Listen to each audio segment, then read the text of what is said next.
জানেন কি, আপনার অজান্তেই আপনি এমন কিছু জিনিস, এমন কিছু ফল, এমন কিছু সবজি ফ্রিজে রাখছেন যেটি কিন্তু বিষক্রিয়া ঘটাচ্ছে। ফ্রিজের ঠান্ডা তাপমাত্রায় তার মধ্যে কিন্তু বিষক্রিয়া হচ্ছে, যেটি আমাদের শরীরে নানান সমস্যা করছে। এমনকি হতে পারে আপনার মৃত্যুও। হ্যাঁ, যদি না জেনে থাকেন তাহলে আজকের এই ভিডিওটি আপনাদের জন্য। অবশ্যই জেনে নিন যে কি কি সবজি, কি কি ফল ফ্রিজে রাখলে সেটি আপনাদের বিপদ ডেকে আনতে পারে। নমস্কার, হেলথ প্লাসের নতুন একটি ভিডিওতে আমি মৌসুমী আপনাদের সবাইকে স্বাগত জানাই। আজকে একটা খুব গুরুত্বপূর্ণ বিষয় নিয়ে কথা বলবো। এটা কিন্তু আমরা সবাই করে থাকি, কারণ আমরা সবাই ফ্রিজে বিভিন্ন সবজি বলুন, বিভিন্ন ফল বলুন, রান্না করা খাবার বলুন, এগুলো রেখে থাকি। কিন্তু এই যে কিছু কিছু জিনিসের ফ্রিজের তাপমাত্রা অর্থাৎ ঠান্ডা তাপমাত্রায় রাখা, সেটা নানান রকম সমস্যা ডেকে আনতে পারে। আজকে ডিটেলসে আলোচনা করব সেই বিষয় নিয়ে। এমন কি কি জিনিস রয়েছে যেগুলো সমস্যা তৈরি করতে পারে ফ্রিজের ঠান্ডা তাপমাত্রায়, সেটাই আজকে কিন্তু আপনাদেরকে জানাবো। শুরুতেই আমি বলবো আলুর কথা। হ্যাঁ, আলু আমরা সবাই ব্যবহার করে থাকি, রান্নায় আমরা সবজিতে দিয়ে থাকি, বা কখনো আলু ভাজা করে খেয়ে থাকি, আলু সেদ্ধ করে খেয়ে থাকি, আলু চোখা করে খেয়ে থাকি। আলুর নানান রকম উপকরণ কিন্তু আমরা তৈরি করে থাকি বা রান্না করে থাকি। তাই আলুটা কিন্তু সবার বাড়িতেই থাকে। অনেকেই আলুকে ফ্রিজে রেখে দেন। জানেন কি, আলু যদি আপনি ফ্রিজে রেখে দেন তাহলে তার মধ্যে যে শর্করা রয়েছে সেটা কিন্তু চিনিতে পরিণত হয়, আর তার ফলে স্বাদে পরিবর্তন হয়। সেই আলু যখন আপনি ব্যবহার করছেন, মানে রান্নার কাজে ব্যবহার করছেন বা কখনো হয়তো ভাজা করে খেতে যাচ্ছেন, দেখবেন তার মধ্যে কিন্তু বেশ খানিকটা স্বাদে পরিবর্তন হয়, অর্থাৎ একটু মিষ্টি মিষ্টি ভাব কিন্তু চলে আসে যখন আপনি আলুটিকে ফ্রিজে রাখছেন। এবং তার মধ্যে প্রোটিন এবং অ্যামাইনো অ্যাসিড অ্যাকিলামাইটে পরিণত হয়, আর তার ফলেই ঘটে বিষক্রিয়া। এই আলু আপনার শরীরে কিন্তু সমস্যা ডেকে আনে, অনেক রকম শারীরিক অসুস্থতার জন্ম নেয় ফ্রিজে রাখা আলুর থেকে। তাই যদি আপনার অভ্যেস থাকে আলুকে ফ্রিজে রাখার, আজ থেকে আর করবেন না। কারণ আলু বাইরে রাখাই শ্রেয়। সেটি কিন্তু বাইরে কাগজে মুড়ে আপনি রাখতে পারেন, অনেক ভালো থাকবে এবং তার মধ্যে খাদ্যগুণ বা পুষ্টিগুণও কিন্তু বজায় থাকবে। আর আরেকটা বিষয় মাথায় রাখবেন, আলু আর পেঁয়াজকে কিন্তু একসঙ্গে রাখবেন না, বাইরে একসঙ্গে রাখবেন না, কারণ তাতে করে কিন্তু নষ্ট হয়ে যাওয়ার প্রবণতা থাকে। সেক্ষেত্রে আপনি ফ্রিজে একেবারেই আলুকে রাখবেন না। এরপর দ্বিতীয় যে খাদ্য উপকরণটির কথা বলবো, ব্রেড। ব্রেড আমরা সাধারণত কি করে থাকি, পাউরুটি আমরা ব্রেকফাস্টে খেয়ে থাকি। অনেকেই সকালবেলায় কিন্তু এই পাউরুটি খান। কিন্তু একটা জিনিস লক্ষ্য করেছেন কি, যখন আপনি পাউরুটি বাইরে রেখে দিচ্ছেন কোনো রকম কোনো স্বাদে পরিবর্তন হচ্ছে না, কিন্তু পাউরুটিকে যদি আপনি ফ্রিজে রেখে দেন তাহলে তার মধ্যে কেমন পরিবর্তন হয়, কেমন একটা শক্ত হয়ে যায়, তাই না? তাই এই পাউরুটি, যেই পাউরুটিকে আপনি ফ্রিজে রেখে দিচ্ছেন, তার মধ্যে কিন্তু সমস্যা আপনার তৈরি করার মতো। এরপরে বলবো মধুর কথা। মধু আমরা সাধারণত অনেক সময় বিভিন্ন ক্ষেত্রে অনেকেই চিনি সাবস্টিটিউট হিসেবে মধুকে ব্যবহার করে থাকেন। যারা ডায়েট কনসিয়াস তারা ব্যবহার করে। সর্দি কাশির সমস্যা হলে গরম জলে মধু ফেলে খাওয়া হয়, সেটাও ভীষণ উপকারী। মধু ওভারঅল ন্যাচারাল একটি মিষ্টি সুইটনার, এবং সেটি কিন্তু আমাদের জন্য ভীষণ ভালো। কিন্তু লক্ষ্য করে দেখেছেন কি, সেটা যদি ফ্রিজে রেখে দেন তাহলে তার সেটি কিরকম পরিবর্তিত হয়ে যায়। অর্থাৎ এই মধু যদি বাইরে থাকে তাহলে তার মধ্যে যে তরলতা থাকে, যখন ফ্রিজে আপনি রেখে দিচ্ছেন সেটা কিন্তু একটু দানা দানা মতো হয়ে যাচ্ছে, মানে জমে যাচ্ছে। সেটা কিন্তু আমাদের জন্য একেবারে ঠিক নয়, শরীরের জন্য একেবারে ঠিক নয়। আপনি মধুকে একেবারে বাইরে রেখেই সেটাকে খান, সেটাই আপনার স্বাস্থ্যের জন্য অনেকটাই ভালো। তবে মধু আপনি সূর্যের আলো থেকে অনেকটাই দূরে রাখবেন, এটাও কিন্তু মাথায় রাখতে হবে। আর যদি কোনো সময় ধরুন বাইরে আপনি মধু রাখছেন, সেটা যদি জমে যায় তাহলে আপনাকে কি করতে হবে, একটু গরম জলের বাটির মধ্যে বা গরম জলের মধ্যে সেই মধুর যে কন্টেনার অর্থাৎ পাত্র, যে পাত্রে আপনি রেখেছেন সেই পাত্রের ধরে কিন্তু আপনি গরম জলের মধ্যে রাখতে পারেন, তাহলে তার তরলতা আবার ফিরে আসবে। তবে মাথায় রাখবেন, মধুকে কখনোই ফ্রিজে আপনি রাখবেন না, তাতে আপনার সমস্যা অনেকটাই বাড়বে। এরপরে বলবো কফির কথা। কফি শীতকালে আমরা প্রচুর মাত্রায় ব্যবহার করে থাকি। অনেকে সারা বছর ভরই অল্প করে কফি খেয়ে থাকেন, অনেকে ব্ল্যাক কফি খান, অনেকেই খুব সুন্দর করে দুধ দিয়ে কফি বানিয়েও খেয়ে থাকেন। তবে এই কফির পাউচ, আপনি যদি কফি পাউচ বা কফির কন্টেনার যদি আপনি ফ্রিজে রেখে দেন, তাহলে দেখবেন ফ্রিজের যে আর্দ্রতা রয়েছে তার মধ্যে কিন্তু কফি কেমন একটা জমাট বেঁধে যায়, আর সেটা কিন্তু বিষে পরিণত হয়ে যায়। আর সেটা যখন আপনি খাচ্ছেন তখন আপনার শরীরে কি হতে পারে আপনি নিশ্চয়ই বুঝতে পারছেন।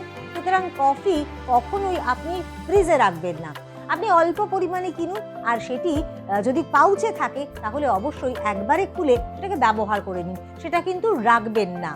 রাখলেই তাতে কিন্তু সমস্যা বাড়বে। আর এই ব্যবহার করা কফি মাত্র 1 সপ্তাহেই বিষে পরিণত হতে পারে, তাই অল্প করে কফি কিনে সেটাকে ব্যবহার করাটাই বাঞ্ছনীয়। আর ফ্রিজে একেবারেই কফি কিন্তু আপনি রাখবেন না। এরপরে বলবো রসুনের কথা। রসুনের মধ্যে অ্যালিসিন থাকে, আর অ্যালিসিন থাকার কারণে আমাদের শরীরের ইনফ্লামেশন কমাতে সাহায্য করে, আর সে কারণেই রসুনকে বলা হয় প্রাকৃতিক অ্যান্টিবায়োটিক। কিন্তু যদি এই রসুন আপনি ফ্রিজে রেখে দেন তাহলে কিন্তু এই প্রাকৃতিক অ্যান্টিবায়োটিক তার গুণাগুণ হারিয়ে ফেলে। কিভাবে না, ফ্রিজে রেখে দিলে তার মধ্যে কিন্তু অঙ্কুর জন্মায়, আর সেটি এক ধরনের সমস্যা তৈরি করে। তার মধ্যে থাকা যে ছত্রাক, যেগুলো একেবারেই চোখে দেখতে পাওয়া যায় না, সেই ছত্রাকগুলো কিন্তু জন্ম নেয় রসুনের মধ্যে, আর যেটা আপনার শরীরে যদি যায় তাহলে সমূহ বিপদ ডেকে আনতে পারে। মূলত ক্যান্সারের মতো সমস্যাও কিন্তু ডেকে আনতে পারে। রসুনকে যদি আপনি ফ্রিজে রেখে দিন তাহলে একবার ভাবুন তো, আপনি রসুন যার এত উপকারিতা রয়েছে, যেটি আমাদের অ্যান্টিবায়োটিক হিসেবে কাজ করছে শরীরে, সেই রসুনকেই যখন ফ্রিজে রাখছেন সেটি তখন আপনার শরীরে ক্যান্সারের কারণ হয়ে দাঁড়াচ্ছে। তাই রসুনকে ফ্রিজে কখনোই রাখবেন না, বাইরে রাখুন রসুন, এবং সূর্যের আলো থেকে দূরে রাখুন। ভালো থাকবে রসুন, বজায় থাকবে তার মধ্যে পুষ্টিগুণ, স্বাস্থ্যগুণ, এবং প্রাকৃতিক অ্যান্টিবায়োটিক হিসেবে আপনার শরীরের অনেক সমস্যার, অনেক শারীরিক অসুস্থতার সমাধান কিন্তু দেবে এই রসুন। কিন্তু ফ্রিজে একেবারেই রাখবেন না রসুন। একটা জিনিস আপনি লক্ষ্য করেছেন, যখনই আপনি কলা ফ্রিজে রেখে দেন তখন কেমন হয়? হ্যাঁ, একেবারে কালচে হয়ে যায় না তার চোখলা। আর এই যে কালচে হয়ে যাওয়াটা, এটাই জানান দেয় যে ফ্রিজের ঠান্ডা সহ্য করতে পারে না কলা। তার মধ্যে প্রচুর পরিমাণে পুষ্টিগুণ রয়েছে, কলার মধ্যে প্রচুর পরিমাণে পটাশিয়াম রয়েছে, অন্যান্য প্রোটিনের সঙ্গে সঙ্গে পুষ্টিগুণের ঠাসা কলা। কিন্তু সেই কলাই যখন আপনি ফ্রিজে রাখছেন, খুব দ্রুতই কিন্তু কলার পুষ্টিগুণ হারিয়ে যাচ্ছে, চেহারায় পরিবর্তন আসছে, আর তার সঙ্গে সঙ্গে ডেকে আনছে একাধিক সমস্যা।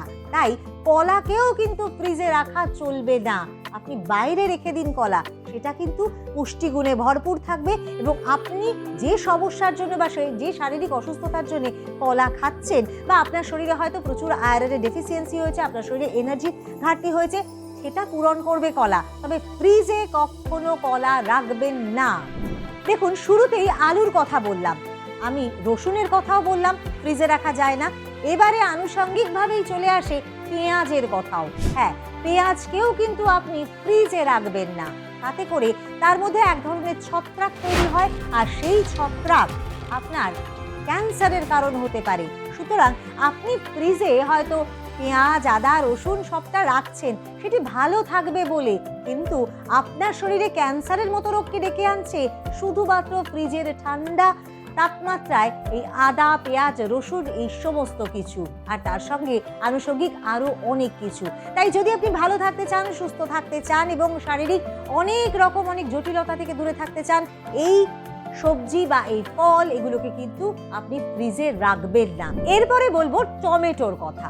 টমেটো ভীষণভাবে পুষ্টিগুণ সমৃদ্ধ।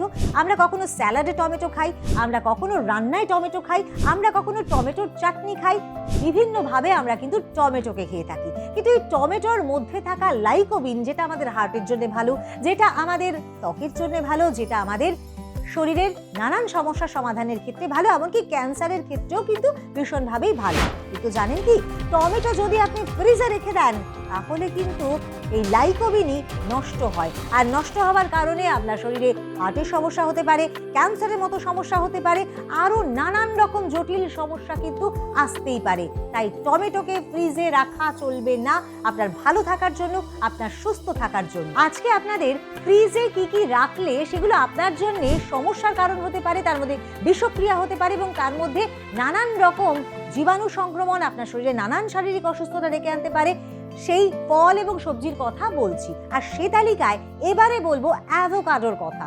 অ্যাভোকাডো অনেকেই যারা খুব স্বাস্থ্য সচেতন, যারা খুব হেলদি খাবার খেতে অভ্যস্ত, তারা অ্যাভোকাডোকে খাদ্য তালিকায় রাখেন। কিন্তু জানেন কি, অ্যাভোকাডোর মধ্যে থাকা গুড ফ্যাট, যেটি আমাদের শরীরে ভীষণভাবে গুরুত্বপূর্ণ ভূমিকা পালন করে, আমি যদি ফ্রিজে রেখে দিই অ্যাভোকাডো, সেটা কিন্তু খুব ক্ষতিকারক হতে পারে আপনার শরীরের জন্য, কারণ তার মধ্যে থাকা গুড ফ্যাট সেই সময় নষ্ট হয়ে যায়। অ্যাভোকাডোর মধ্যে থাকা লিপিড প্যারাসিটেশনের মাধ্যমে গুড ফ্যাট কিন্তু ফ্রি রেডিক্যালস তৈরি করে, যেটি আমাদের শরীরের জন্য ভীষণভাবেই ক্ষতিকারক, যেটি আমাদের শরীরে ক্যান্সারের কারণ।